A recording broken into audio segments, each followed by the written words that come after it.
You know, you can imagine that once upon a time your family lived in Alberton, your friends lived in Alberton, you know, you grew up with the people of Alberton, and these days we're a much more mobile society. Our friends don't necessarily live near us, our family doesn't necessarily live near us, so there aren't those same kind of ties and connections to the local area. And if there's nothing to walk to, there's no kind of destination in your neighbourhood, then it doesn't give you much of a reason to leave your front door and to be out in the street. So as people get older and perhaps their social circles get smaller, it can be really hard to reach out and to try and meet new people. This is what they do. There's a lot of stuff happening which works against having friendly neighbourhoods where people know each other. I get very sad when I walk down some suburban streets and everybody's built 1.8 metre high fences around their gardens. You can't actually see what's in there. It's funny, you know, you choose the house that you love and you fall in love with the property and you buy it, but you don't know who you're living with or around. But then a neighbour passed away, Tony, across the road there. He had cancer, sadly, went to hospital and didn't come back. And we didn't really know that. We didn't know that he hadn't returned for about 6 weeks. We thought, right, let's get the neighbours together and genuinely talk about what we could do. And everybody said coffee. Coffee, coffee, coffee.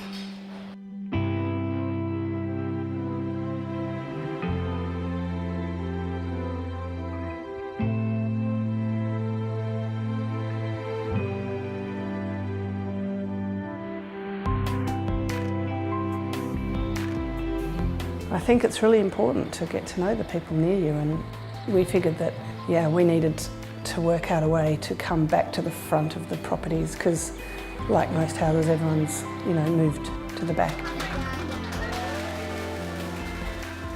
There is a growing sense that people want to reclaim that idea of a neighbourhood where they know people. Many people in our community actually want to give something back to their community. They want to share their time or their talent or their knowledge, and the Pear offers people a really local way to do that. I started here because I was actually, I built this table. So the idea of having the sort of baker in residence who might be a local elderly person who is really driven by baking and making nice cakes. And that's very frustrating if you've got nobody to cook for.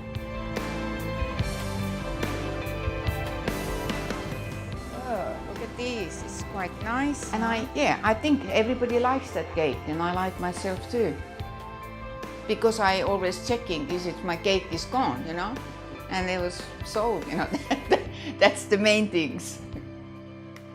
Particularly as people get older, they have many services in their lives and appointments and so on, but a cafe gives the opportunity for those really natural interactions and relationships.